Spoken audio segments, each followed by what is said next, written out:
আব্দুল্লাহ ইবনে Tamir মুসলমান ভাইরা আমার রিমান্ডে নিয়ে যখন 5 দিনের প্রথম অবস্থায় রিমান্ড তার জন্য মঞ্জুর করা হয়ে গেল, আব্দুল্লাহ ইবনে তামির চিন্তা করলো, ইমান এমন পুক্তা করেছি বাদশা ইউসুফ জোনাওয়াজ, এই ইমানের উপর কিয়ামত পর্যন্ত শাস্তি দিলেও এই ইমান থেকে সরে যাওয়ার ছেলে আমি আব্দুল্লাহ ইবনে তামির আপাতত নয়। মুসলমান ভাইরা আমার, ইউসুফ জোনাওয়াজ নিজেই খোদা দাবি করল। তার দরবারে একজন জাদুকর ছিল।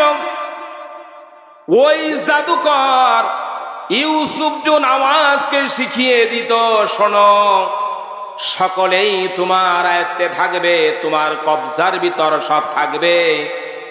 যদি আমি জাদুকর, আমাকে তোমার সাথে রাখতে পারো, জাদুর মাধ্যমে সব মানুষ তোমাকে খোদা বলে নেবে নির্দ্বিধায়, কোনো অসুবিধা নাই। তারপরও তো তোমার কাছে সরকারি পাওয়ার আছে না নাই, তাহলে তোমার কোনো ভয় নাই। তবে শুনে রাখো, ইউসুফ জোনাওয়াজকে ওই জাদুকর বলছে, ইউসুফ শোনো, আমি বুড়া হয়ে গিয়েছি, আমার আর শক্তি নাই, আমি আর পারি না। তবে তোমার কাছে একটা কথা বলি, ইউসুফ গো শোনো, আমি বুড়া হয়ে গেছি, আমার এই জাদু বিদ্যা শিখার জন্য আমার নিকটে একটি ব্রেন যার খুব ভালো, ব্রেন শক্তি যার খুব ভালো, এমন একটি যুবক আমার কাছে পাঠায় দাও, আমার এই জাদু বিদ্যা তাকে শিখিয়ে দেব।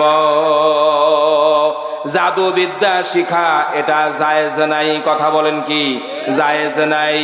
আবার যে গণক হয়ে বলতে পারে, হাত দেখে বলতে পারে এই কথা, তোমার আগামী দিনের ভবিষ্যৎ কি, তার কাছে গিয়ে হাত দেখানো এটাও শরীয়তে জায়েজ না, এটা হলো হারাম। জাদু বিদ্যা শিক্ষা করা এবং যে পারে তার কাছে গিয়ে হাত দেখিয়ে ভবিষ্যৎবাণী জানিয়ে আসা, এটা অত্যন্ত মহা মস্ত বড় গুনাহ, শিরকি গুনাহ, মনে থাকবে। ইউসুফ জোনাওয়াজ বলল, বাদশা, ওই মুরব্বী ডাক দিয়ে বলল, বাদশা ইউসুফ জোনাওয়াজ, আমার এই জাদু বিদ্যা ধরে রাখতে হইলে একজন সুন্দর বালক আমার কাছে পাঠাইতে হবে, তাকে আমি আমার জাদু বিদ্যা শিখাইয়ে দেব, তইলে তোমার ভবিষ্যৎ ভালো হবে। ইউসুফ জোনাওয়াজ সারা দেশের ভিতর ঢোল পিটিয়ে দিল, এমন কোন সন্তান আছে যার ব্রেন হবে খুব ভালো, মুখস্থ করার শক্তি, স্মরণ শক্তি কার বেশি ভালো, এমন একটি সন্তান, দেখতে চেহারাও খুব ভালো, তাকে আমার দরবারে হাজির করো। নিয়ে আসা হলো একজন ছেলেকে, তার নাম হলো আব্দুল্লাহ ইবনে তামির। মনে রাখবেন, আব্দুল্লাহ ইবনে তামির তার নাম, বাদশার নাম ইউসুফ জোনাওয়াজ, মনে রাখবেন ভালো করে। এই ছেলেকে আনা হলো, বাদশার দরবারে হাজির করা হলো, ওই গণকের কাছে তাকে দিয়ে দেওয়া হলো, সে জাদুবিদ্যা শিখতে শুরু করে দিল। ইউসুফ জোনাওয়াজ ওই জাদুকরের কাছ থেকে এগুলি আস্তে আস্তে সব শেখা শুরু করলো। ওই শিশু সন্তানটা যেখান থেকে শেখে এবং তার যেখানে বাড়ি, শেখে এবং যেখানে তার বাড়ি, এর মাঝখানে একটা রাস্তা আছে, নাজরান শহরে একটি রাস্তা। ওই রাস্তার পাশে দেখে একজন দিনদার মানুষ, একজন বুজুর্গ সেখানে কি যেন ওয়াজ করে। ইউসুফ জোনাওয়াজের কাছে, অর্থাৎ ওই গণকের কাছে যে বালকটা শেখে আব্দুল্লাহ ইবনে তামির, সে চিন্তা করলো, আমি তো ওখানে জাদুবিদ্যা শিখি, এখানে এই মুরব্বি কি করে একটু দেখি তো। মুসলমান ভাইরা আমার, ওই সন্তান ব্রেন যার ভালো, দিন শিখার জন্য ওই যখন ওই পাদ্রীর কাছে, ধর্মযাজকের কাছে, তিনি ছিলেন ঈসা ধর্মের অনুসারী, ঈসাই, তখন ঈসার অনুসারী যারা ছিল, ঈসা পয়গম্বরের ধর্মের যারা ছিল, তাদেরকেই তখন সত্য ধর্মে অবলম্বী বলা হতো। তখন ওই ব্যক্তির কাছে গিয়ে হঠাৎ একদিন বসে পড়ছে, দেখিস এই লোকটা কি বলে, কি তার মন্তব্য। তো আব্দুল্লাহ ইবনে তামির ওই আল্লাহওয়ালা বুজুর্গর কাছে গিয়ে বসছে, বসার পরে দেখে সে আল্লাহর কথা বলে, সে নবীর কথা বলে, আগের যুগের ইতিহাসগুলি সে বলে। এখন তার মনের ভিতর একটা সন্দেহ সৃষ্টি হলো, আমি তো গণকের কাছ থেকে গণকের বিদ্যা শিখি, আবার এখানে দেখা যায় একজন আল্লাহওয়ালা বুজুর্গ ধর্মযাজক, এখানে বসে আবার দিন শিখবো, দেখি এখানে কি বলে দেখি। একদিন, 2 দিন, 3 দিন করতে করতে হঠাৎ করে একদিন ইসলাম গ্রহণ করে ফেলেছে। সুবহানাল্লাহ পড়ে। নাম কি তার ছিল? আব্দুল্লাহ ইবনে তামির ইসলাম গ্রহণ করে ফেলেছে। মুসলমান ভাইরা আমার, আব্দুল্লাহ ইবনে তামির ইসলাম গ্রহণ করেছে। এই ঘটনা কিন্তু সেই গণকও জানে না, ইউসুফ জুনাওয়াজ বাদশাহ সেও জানে না, কেউ জানে না এই ঘটনা। ইসলাম গ্রহণ করেছে, ইসলামও শেখে, ওইদিকে জাদুবিদ্যাও শেখে, দূর জায়গা থেকেই সে জ্ঞান অর্জন করতে আসে। ভাবে চলতে চলতে কিছুদিন যাওয়ার পরে হঠাৎ একদিন চিন্তা করলো, আমি 2টা ধর্ম থেকেই আমি গণকগিরিও শিখেছি, আবার ইসলাম থেকে ইসলামও গ্রহণ করেছি, এটা তো পরীক্ষা হলো না, দেখি কোনো পরীক্ষা পাওয়া যায় কিনা। মুসলমান ভাইরা আমার, গভীর মনোযোগ। চলতে চলতে হঠাৎ একদিন দেখে একটি রাস্তার মাঝখানে বিরাট একটি হিংস্র প্রাণী রয়েছে। 3টি কৌল, কেউ কেউ বলেছে এটি বাঘ, কেউ কেউ বলেছে এটি সিংহ, কেউ কেউ বলেছে বড় ধরনের একটি সাপ এই রাস্তার উপর আছে। আব্দুল্লাহ ইবনে তামির চিন্তা করলো,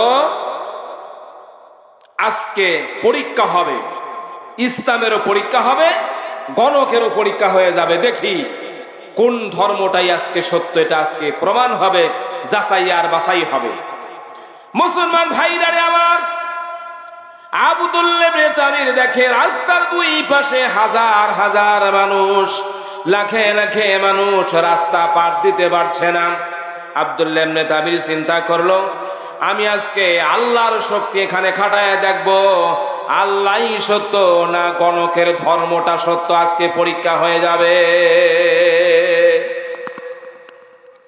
এখন একটা পাথর হাতে নিয়েছে, ছোট্ট একটি পাথর হাতে নিয়ে এই কথা বলে সে পাথর নিক্ষেপ করেছে, যদি ধর্মযাজকের দিন ইসলাম যদি সত্য হয়, তাহলে এই পাথরের কারণে যেন এই প্রাণীটা বাঘ হোক, সিংহ হোক অথবা সাপ হোক, এটা যেন মারা যায়। আর গণকের যদি ধর্মটা সত্য হয়, তাহলে এটা যেন না মারা যায়। বুঝাইতে পারলাম আপনাদের? ইসলাম ধর্ম যদি সত্য হয়, তাহলে এই প্রাণীটা যেন মারা যায়। পাথর দিয়ে নিক্ষেপ করেছে ওই প্রাণীটার উপর, পাথর মারতে দেরি, ওই প্রাণীটা মারা যাইতে দেরি হয় নাই। সুবহানাল্লাহ, সুবহানাল্লাহ। আব্দুল্লাহ ইবনে তামির চিন্তা করলো, ইসলাম ধর্মটাই সঠিক, গণকের কাছ থেকে যা শিখি এটা মিথ্যা। এই ঘটনাটা চতুর্দিকে ছড়িয়ে পড়ল। যারা রাস্তায় ছিল, রাস্তার ওপাশে পাশে, তারা ওই আব্দুল্লাহ ইবনে তামিরের দিকে তাকায় আছে। এত ছোট একটি বালক, এত পাওয়ার তার, এটা চতুর্দিকে ছড়িয়ে পড়লো, তার সুনাম, তার খ্যাতি চতুর্দিকে ছড়িয়ে পড়লো। মুসলমান ভাইরা আমার, ওই যুবকটা আব্দুল্লাহ ইবনে তামির ওই ধর্মযাজকের কাছে গিয়ে কথাটা বলল, হুজুর, ইসলাম ধর্মটা সঠিক, আমি আজকে প্রমাণ করেছি। তা হলো এই, আমি যখন ইসলাম ধর্ম সঠিক কিনা এটা বোঝার জন্য আমি যখন পাথর মেরেছিলাম বাঘের উপর, বাঘটা তখন মারা গিয়েছে, আমি বুঝে নিয়েছি ইসলাম ধর্মটা সত্যি। কারণ আল্লাহর নামে এর উপর পাথর মেরেছিলাম আর বলেছিলাম, বাঘটা যদি মারা যায় তাহলে ইসলাম ধর্মটাই হবে সঠিক। হুজুর, বাঘটা মারা গিয়েছে আর রাস্তার 2 পাশের মানুষ চলাচলের রাস্তা ক্লিয়ার হয়ে গেছে। ধর্মযাজক ডাক দিয়ে বলল, বাজান শুনে রাখো, তুমি পাথর নিক্ষেপ করে বাঘ অথবা সিংহটাকে দুনিয়া থেকে বিদায় করে দিয়েছো। বাবা শুনে রাখো, এখন তো তোমার এই সুনামটা সারা ইয়ামানে ছড়িয়ে পড়বে। যদি ছড়িয়ে পড়ে বাবা, ইমানের উপর কিন্তু কঠিন পরীক্ষা হবে, তুমি কিন্তু সাবধান। ধর্মযাজক জানে ইসলাম গ্রহণ করলে এখন কি অবস্থা হবে। বালক ডাক দিয়ে বলেছে, বাবা শুনে রাখো, তুমি ইসলাম গ্রহণ করেছ, আমার খ্যাতি তোমার উপরে চলে গিয়েছে। এমন আমি ধর্মযাজক হয়েও এত বড় কেরামতি আজ পর্যন্ত দেখাই নাই। বাজান তুমি এই কেরামতি যেহেতু দেখিয়ে ফেলেছ, তোমার কিন্তু ইসলামের ইমানের পরীক্ষা হবে, সাবধান, কঠোর থেকে কঠোর পরীক্ষা হবে। তবে বাবা আমি তোমার হাতে দড়ি পায়ে পড়ি, আমি তোমার উস্তাদ, আমি তোমার উস্তাদ, তুমি আমার ছাত্র, তুমি আমার শাগরেদ। শুনে রাখো বাবা, যদি বিপদে পড়ে যাও তোমার উস্তাদের নামটা কিন্তু বলো না, আমার কথাটা বলো না বাজান, আমিও ধরা খাবো, তুমি তো যাইবেই, আমারও জীবন থাকবে না। হাতে দড়ি পায়ে পড়ি যুবক আব্দুল্লাহ ইবনে তামির, তোমার হাতে দড়ি পায়ে পড়ি বেটা, ইসলাম গ্রহণ করেছ, শাস্তি তোমার উপর আসবে। খবরদার খবরদার আমার নামটা কিন্তু প্রকাশ করবে না। আব্দুল্লাহ ইবনে তামির চলে গেছে সেই গণকের নিকট। সেখানে গিয়ে গণকের সেই যে শিক্ষা এখনো কিন্তু চালু আছে, এখনো শেষ করে নাই। কিন্তু আব্দুল্লাহ ইবনে তামির জানি ইসলাম ধর্ম সঠিক। আমরা যারা আছি মুসলমান যারা, তারা তো আমরা এক বাক্যেটা জানি ইসলাম ধর্ম সত্য, এর ভিতর কোনো ভেজাল, ইন্না দীন ইনদাল্লাহিল ইসলাম, এর ভিতর কোনো ভেজাল নাই। মুসলমান ভাইরা আমার, হঠাৎ করে ওই আব্দুল্লাহ ইবনে তামির বাদশার দরবারে বসা আছে। বাদশার দরবারে একজন মন্ত্রী ছিল, তার চোখ ছিল অন্ধ। কি ছিল? চোখ ছিল অন্ধ। অন্ধ চোখ অবস্থার ভিতরে সে সরকারি কর্মকর্তা। হঠাৎ করে শুনলো একজন যুবক এলাকার ভিতরে আছে, সে নাকি অন্ধকে ভালো করে দিতে পারে, কুষ্ঠ রোগীকে এসে ভালো করে দিতে পারে। সেই ছেলে ওই আব্দুল্লাহ ইবনে তামির। আমি তার কাছে বহু ফটোকন নিয়ে হাজির হয়ে যাই, যদি আমার চক্ষুটা ভালো হয়ে যায় বড় ভালো কথা।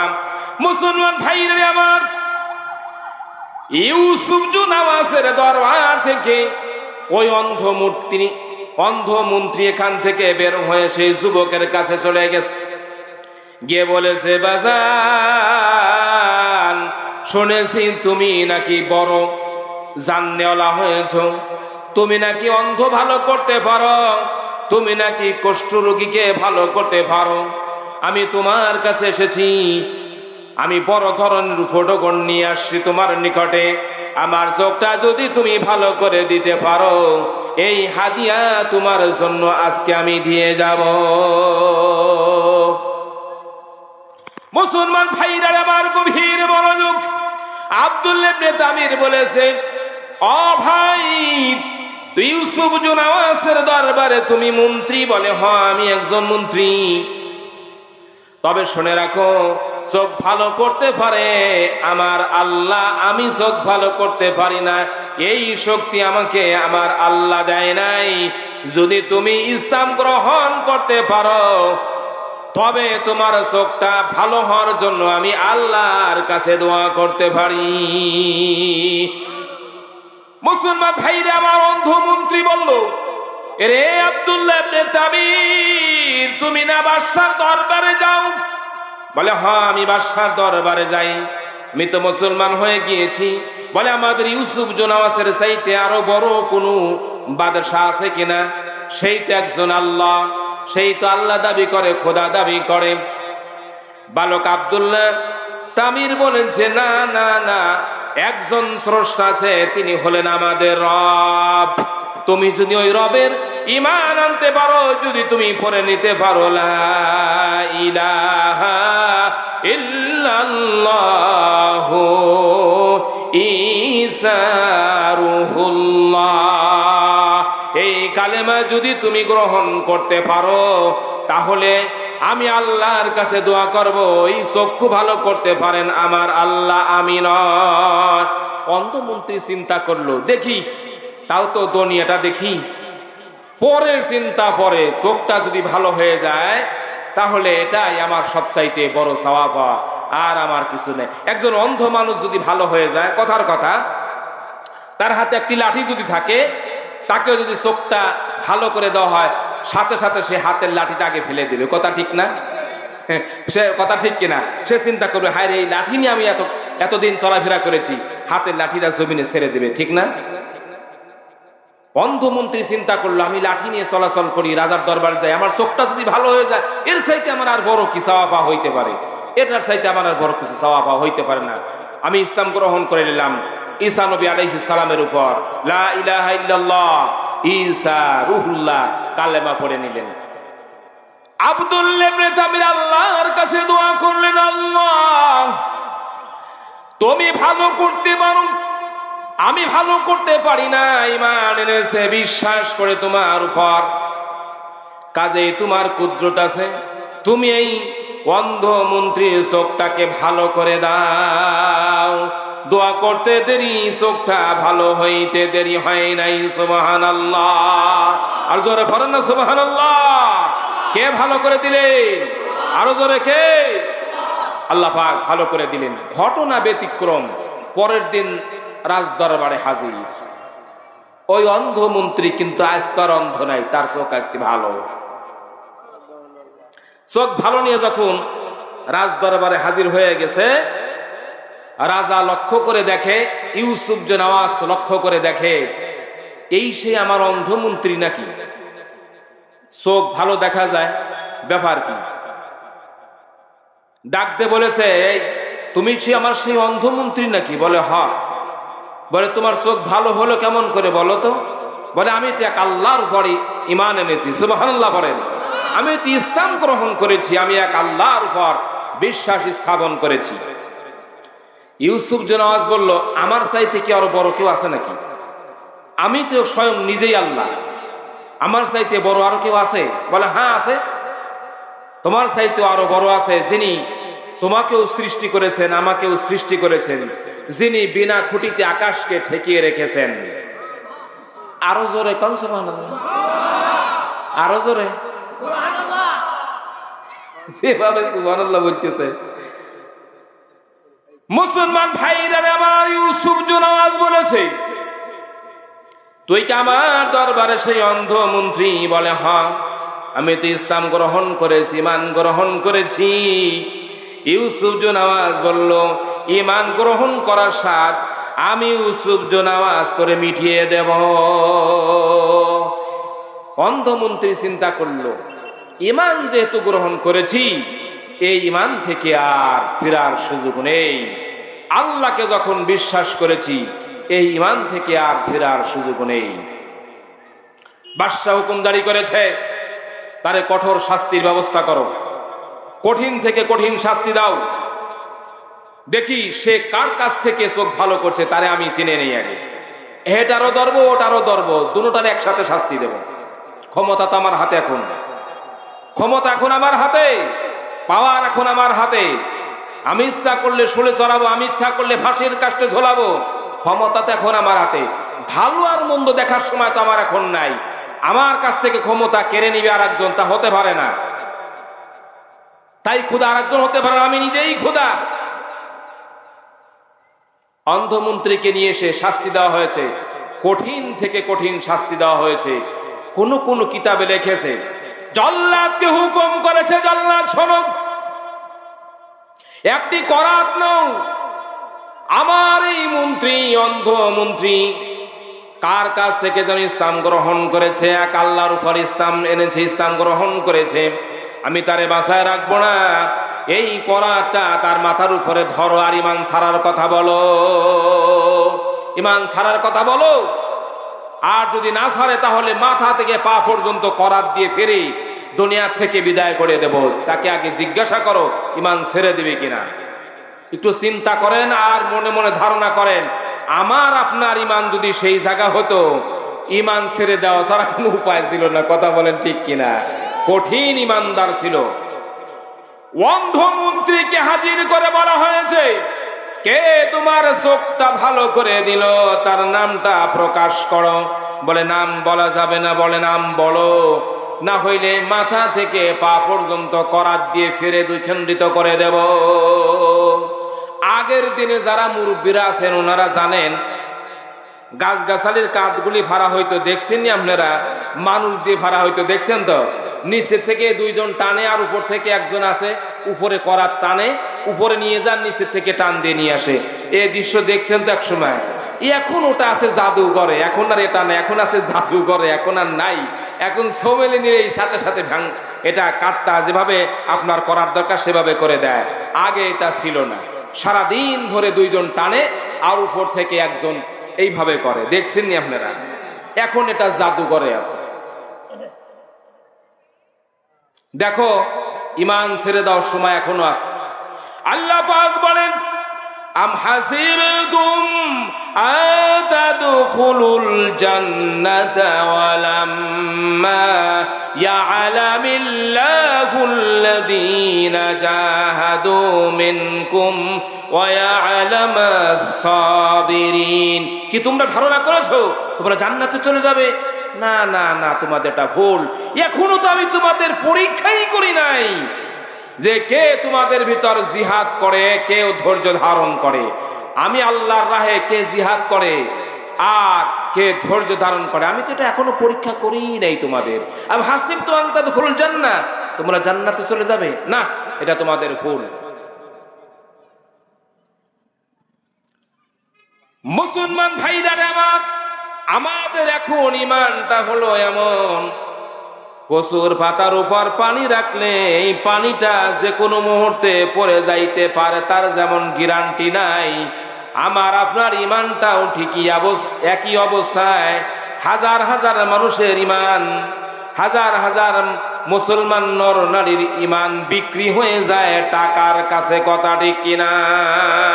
সকালবেলা মুমিন থাকে, বিকেল বেলা আবার কাফের হয়ে যায়, বিকেল বেলা মুমিন থাকে, সকালবেলা আবার কাফের হয়ে যায়।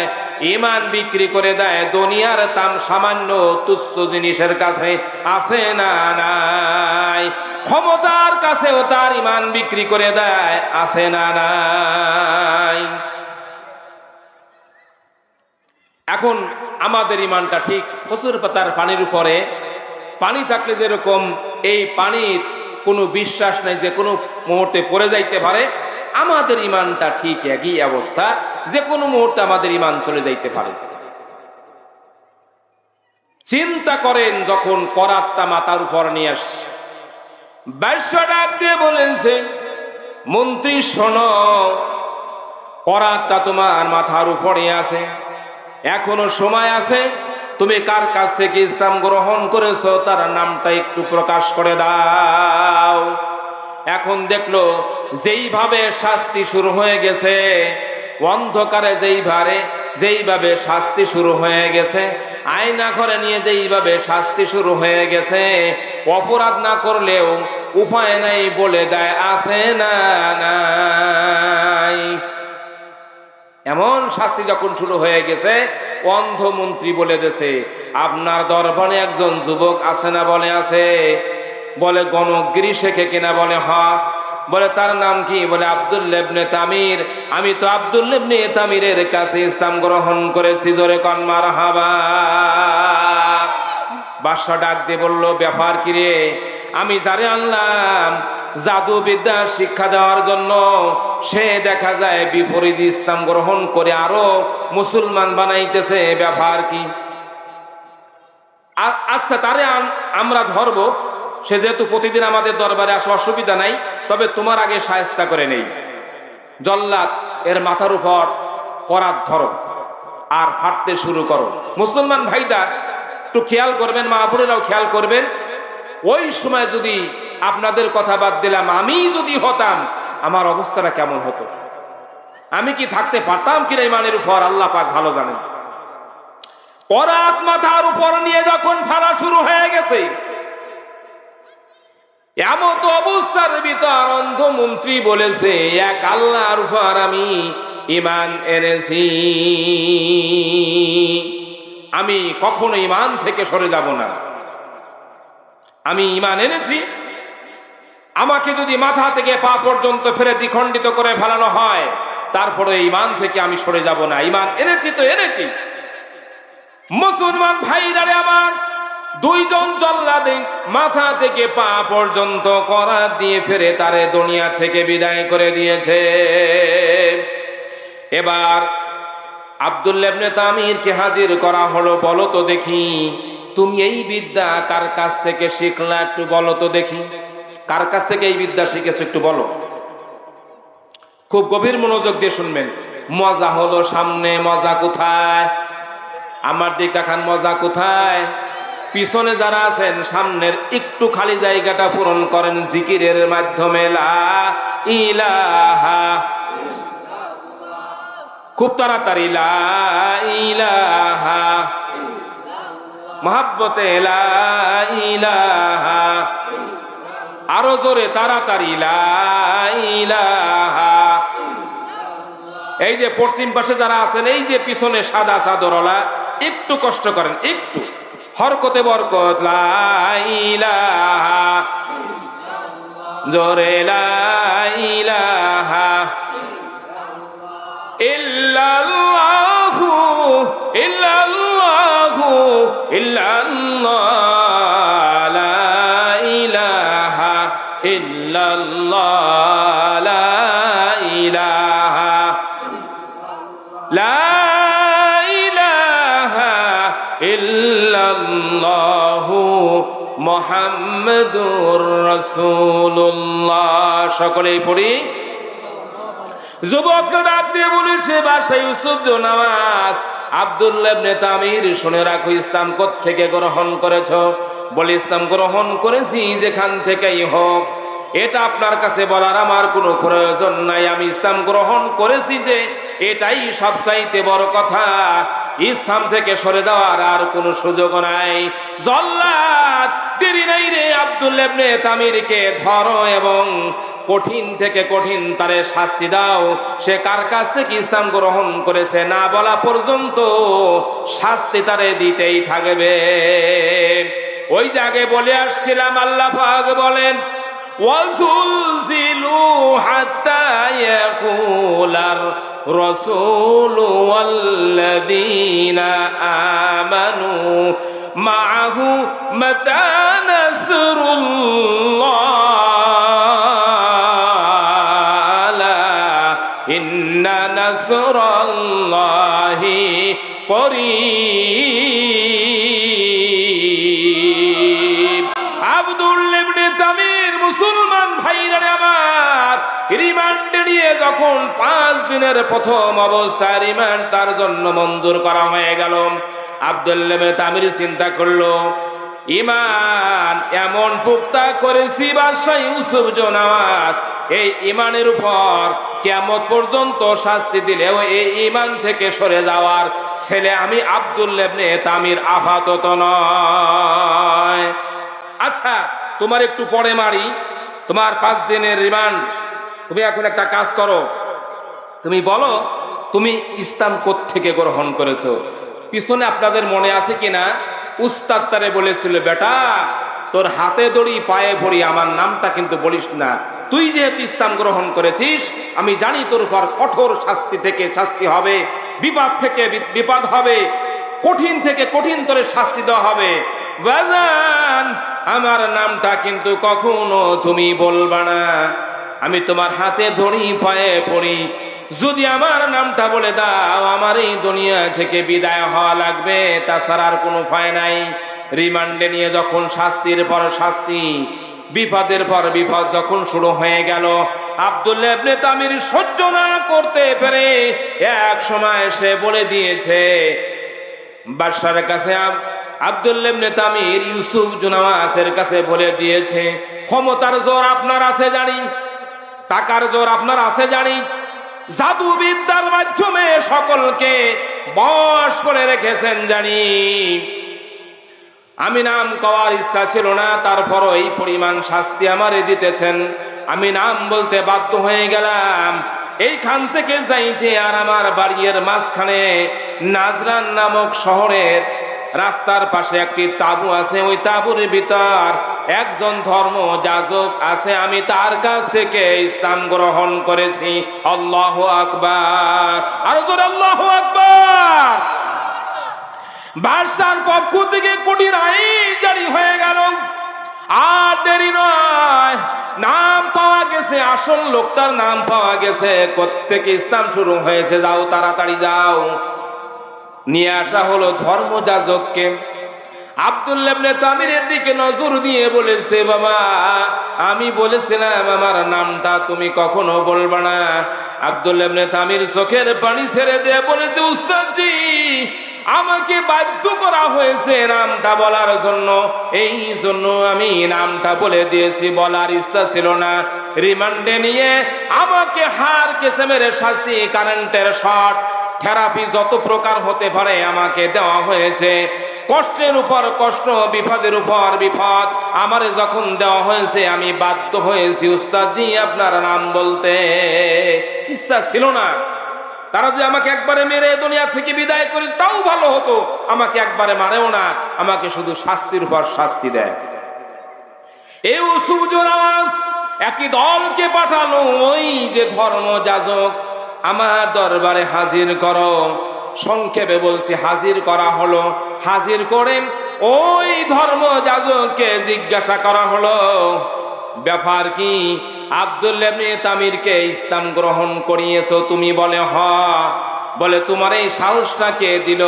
বলে সাহস আর অসাহসের কি, আমি ঈমান এনেছি আল্লাহর উপর, আর আমি এই সন্তানকেও ইসলামের দাওয়াত দিয়েছি, সে ইসলাম গ্রহণ করেছে, এটা আমার কোনো দোষ হতে পারে না।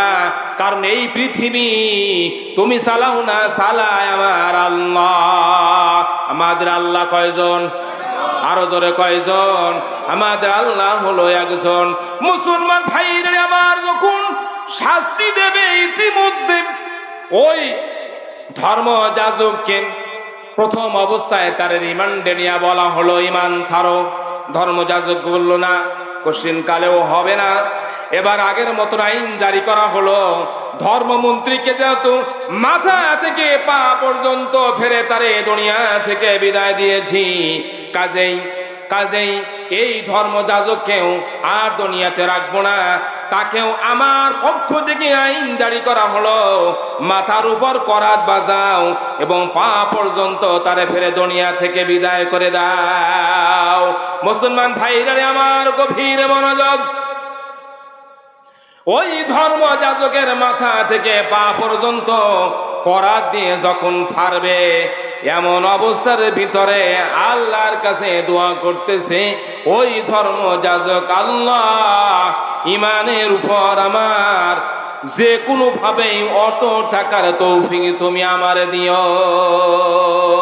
ঈমানের পথে অবিচল থেকে আমার মরণ যেন হয়। পরের নামার সাথে, ঈমানের পথে অবিচল থেকে আমার মরণ যেন হয়।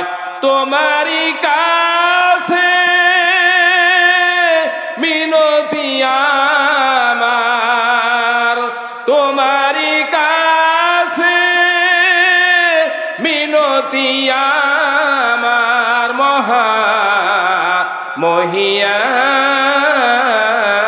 মহিয়ান। ঈমানের পথে অবিচল থেকে আমার মরণ যেন হয়। বলেন, ঈমানের পথে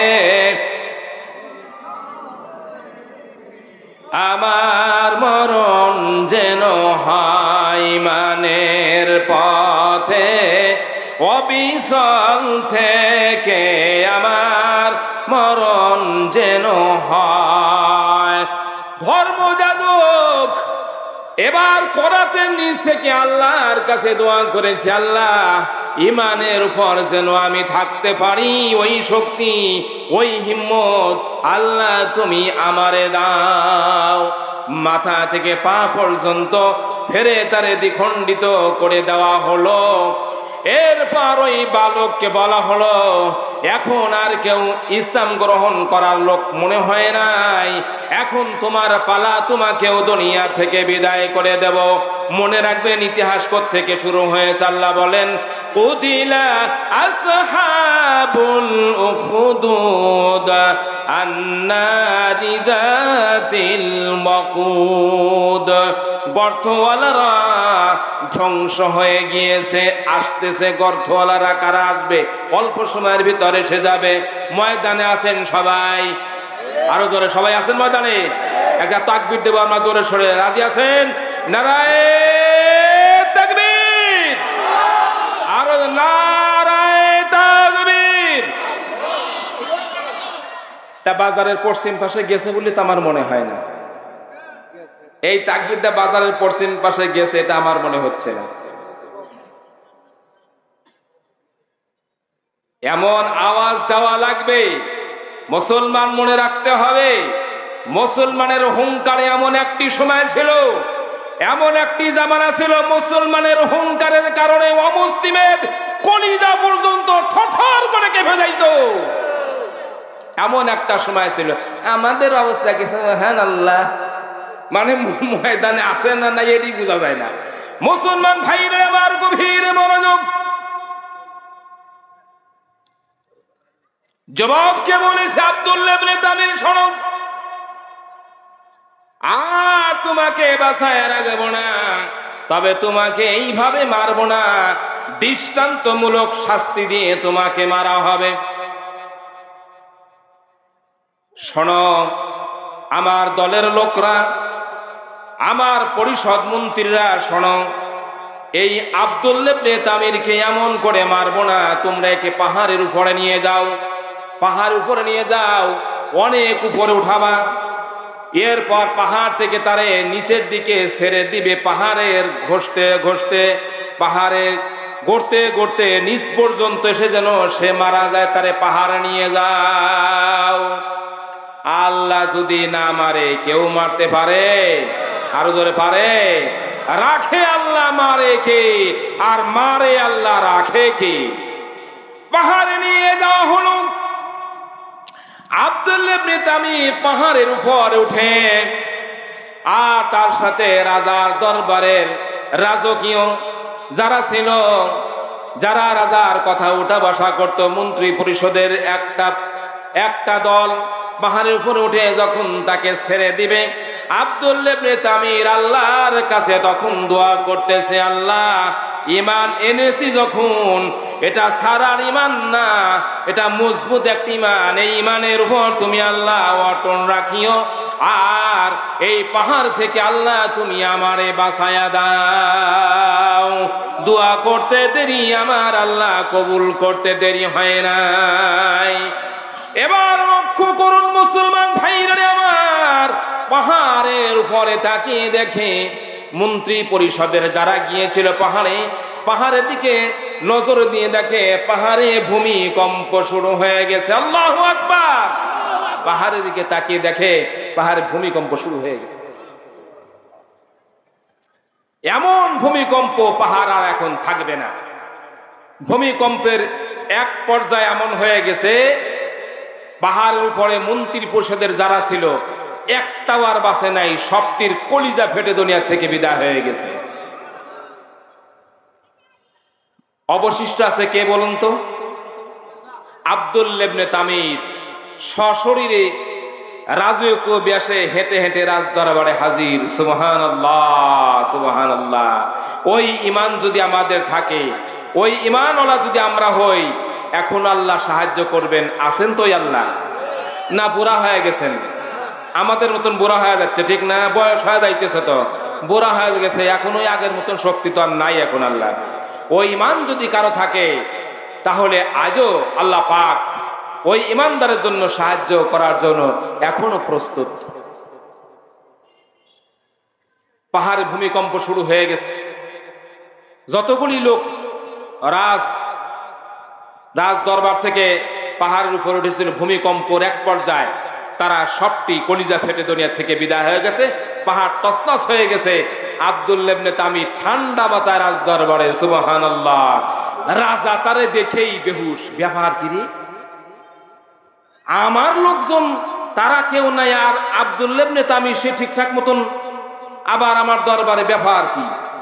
খোঁজ খবর নিয়ে দেখা গেল, জিজ্ঞাসা করা হলে, আব্দুল্লাহ আমার লোকজন কই, তুমি তাদেরকে দুনিয়া থেকে বিদায় করে দিলে? আব্দুল্লাহ ইবনে তামির বলল, না আমি কি করব, আমার কিছুই করার নাই, আমি নজর করে দেখি পাহাড়ে ভূমিকম্প শুরু হয়ে গেছে, আর আপনার দলীয় লোক যারা ছিল তাহারা পাহাড়ের উপর থেকে একেবারে কলিজা ফেটে ফেটে সব দুনিয়া থেকে চলে গেছে, আমার সামনে আমি দেখছি, আর ঠান্ডা মাথায় আমি আপনার দরবারে হাজির হয়ে গেছি। সুবহানাল্লাহ, সুবহানাল্লাহ। রাজা চিন্তা করলো, না তার এভাবে মারা আর সম্ভব না, আর একটা কাজ করি, আর একটা দল রেডি করে সাগরে পাঠাই। সাগরে নিয়ে যাবে, নিয়ে গিয়ে তারপরে একেবারে সাগরের মাঝখানে যখন চলে যাবে, ওইখানে গিয়ে আমার দলের লোক যারা আছে তারা সাগরের মাঝখানে আব্দুল্লাহ ইবনে তামিরকে ছেড়ে দেবে। ছেড়ে দিয়ে ওরা ওদের যে বাহন আছে, নৌকা আছে, এটা নিয়ে আবার ফিরে চলে আসবে অতি দ্রুত, যাতে আব্দুল্লাহ ইবনে তামির ওই সাগরের মাঝখানে মরে ও দুনিয়া থেকে বিদায় নিয়ে যায়। এটা হলো বাদশার পরিকল্পনা। ময়দানে আছেন মুসলমান ভাইরা আমার, আব্দুল্লাহ ইবনে তামিরের কি পরিমাণ ঈমান ছিল। নৌকার মাথার উপরে বসে আছে, সাগরের মাঝখানে চলে গেছে, ইতিমধ্যেই তারা সাগরের ভিতর ফেলে দেবে। এই পরিস্থিতি আব্দুল্লাহ ইবনে তামির যখন বুঝলো যে না আমার আর এখন বাঁচার উপায় নাই, ওরা সাগরের ভিতর ফেলে দেবে, রাখে আল্লাহ মারে কে, মারে আল্লাহ রাখে কে, সাগরে ফেলে দেবে। আব্দুল্লাহ ইবনে তামির আল্লাহর কাছে দোয়া করছে, আল্লাহ আসো, আল্লাহ ডাক দিয়ে বলে আমি আসি রে, আয় আমি আসি, অসুবিধা নাই। ওয়াকানা হাক্কান আলাইনা নাসরুল মুমিনিন,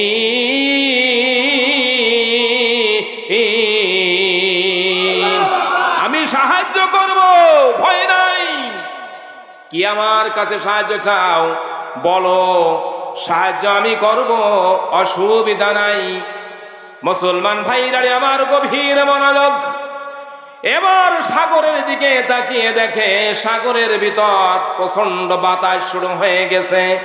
বাতাস এমন ভাবে শুরু হয়ে গেছে, তুফান এমন ভাবে শুরু হয়ে গেছে, তুফানের কারণে দরবার থেকে যেই সমস্ত লোকগুলিকে পাঠানো হয়েছিল, তুফানের বাতাসের কারণে সাগরে তারা দুনিয়া থেকে বিদায় হয়ে গেছে।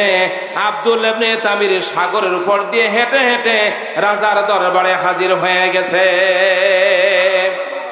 এবার আব্দুল্লাহ ইবনে তামির বলল, বাদশাহ আমাকে এইভাবে দুনিয়া থেকে বিদায় করতে পারবেন না, আমার ক্যাটালগে যদি যান তাহলে আমারে দুনিয়া থেকে বিদায় দিতে পারবেন, না হলে আমাকে দুনিয়া থেকে বিদায় দেওয়ার কোনো সুযোগ নাই। বলে কি? বলে একটা পদ্ধতি অবলম্বন করা লাগবে। আমার কাছে যে থলি আছে, এই থলির ভিতরে তীর আছে, এই তীরটা নিয়ে বিশাল এক ময়দানের ভিতরে লক্ষ লক্ষ জনতা যখন হাজির হয়ে যাবে, ওই কঠিন ময়দানের ভিতরে আমার এই ব্যাখ্যান থেকে এই থলিটা নিয়ে, এই থলির ভিতর থেকে একটি তীর নিয়ে যখন বিসমিল্লাহে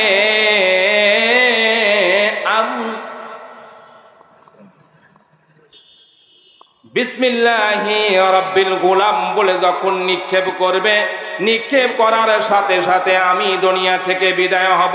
এছাড়া আর দুনিয়া থেকে আমারে বিদায় করার সুযোগ আর আপনার নাই। একেবারে 2-1 মিনিটের ভিতর মুসলমান ভাইরা আমার তাই করা হলো।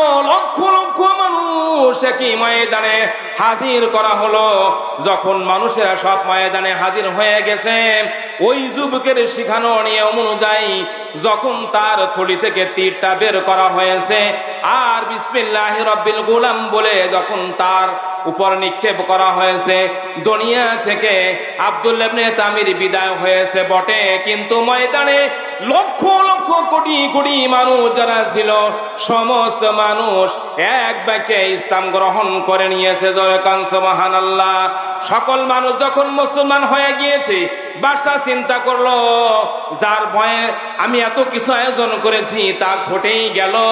কাজেই ঘটে যখন গেল, আমার মন্ত্রী পরিষদের লোকরা তোমরা বিরাট করে একটি গর্ত খনন করো, আর এই গর্ত খনন করে এই গর্তের ভিতর আগুন জ্বালিয়ে দাও, আর আগুন জ্বালিয়ে যারা ঈমান এনেছে তাদেরকে দুনিয়া থেকে বিদায় করে দাও।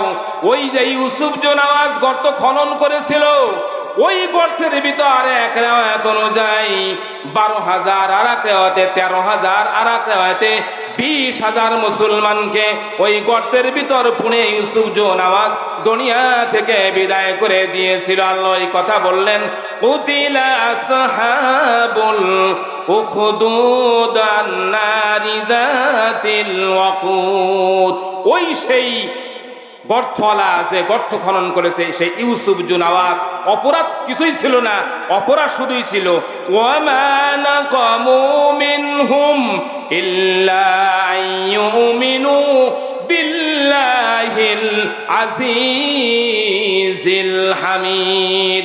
একটাই অপরাধ ছিল তাদের, তারা ঈমান গ্রহণ করেছিল এক আল্লাহর উপর যিনি পরাক্রমশালী প্রশংসাময় আল্লাহ, তার উপর ইসলাম গ্রহণ করার কারণে, ঈমান আনার কারণে তাদেরকে গর্তের ভিতরে পুড়িয়ে দুনিয়া থেকে বিদায় করে দিয়েছিল।